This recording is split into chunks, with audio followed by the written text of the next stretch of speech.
Oliver Ryder got a hold of me maybe 6 years ago or so and said, stem cells, do you think they might be able to help, endangered species some way? How can we isolate stem cells from animals? We have all these animals in the zoo, and we'd like to preserve them. We'd like to be able to do some cell therapy. Some of them have diseases that we think would help. And that was in about, as I said, 5 years ago, so it was about 2006 or so. And at that time, I said, well, I don't know where you'd find stem cells, because really there were only two kinds of stem cells then. There were embryonic stem cells, which you obviously cannot make from embryos from endangered species, because you don't waste embryos from endangered species to make embryonic stem cells.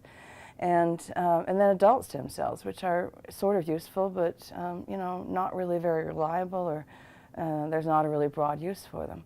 So in 2007, there was this remarkable work published by Shinya Yamanaka in Kyoto, in which he showed that you could take ordinary skin cells and reprogram them into cells that look virtually the same as embryonic stem cells. They're pluripotent. They can give rise to every cell type in the body.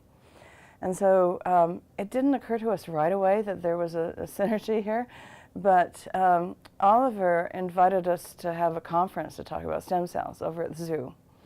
And so a bunch of people from the lab, almost everybody, in fact, it was the first right after I'd moved to Scripps, so it was everybody who was in the lab then, about 6 of us, I guess. And so he said he'd like to do a conference at the zoo. Everybody this would be like a present for them for all this moving.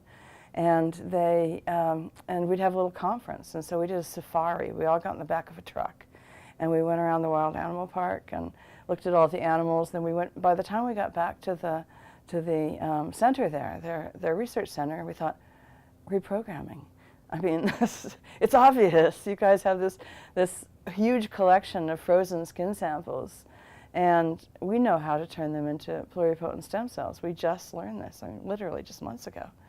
So that's when it started. And as usual, when there's kind of an interesting project, I looked around to everybody and said, who's interested in doing this? And my postdoc from Israel, Inbar Friedrich Ben-Nun, who is now gainfully employed elsewhere, she said, I'll do it. It sounds really cool. So it took her a couple of years, but we adapted Yamanaka's techniques.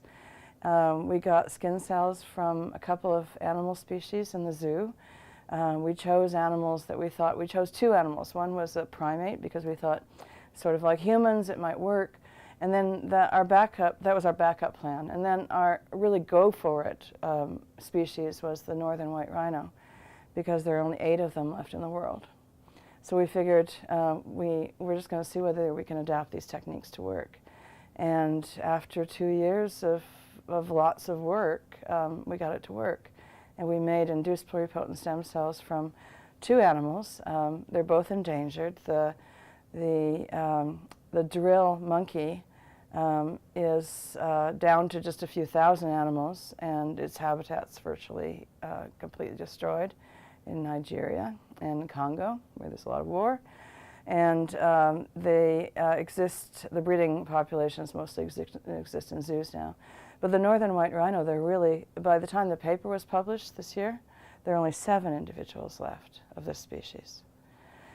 And so we figured if capturing the genome of animals who had died, and then since they're induced pluripotent stem cells, maybe we can make new animals by making gametes from these cells and using in vitro fertilization, assisted reproduction methods. So that part is still a dream, but we can see the path. All the methods are in place. It's a matter of putting them all together and working out the details. But it should be possible to regenerate a species that's virtually extinct if there's enough desire to do that.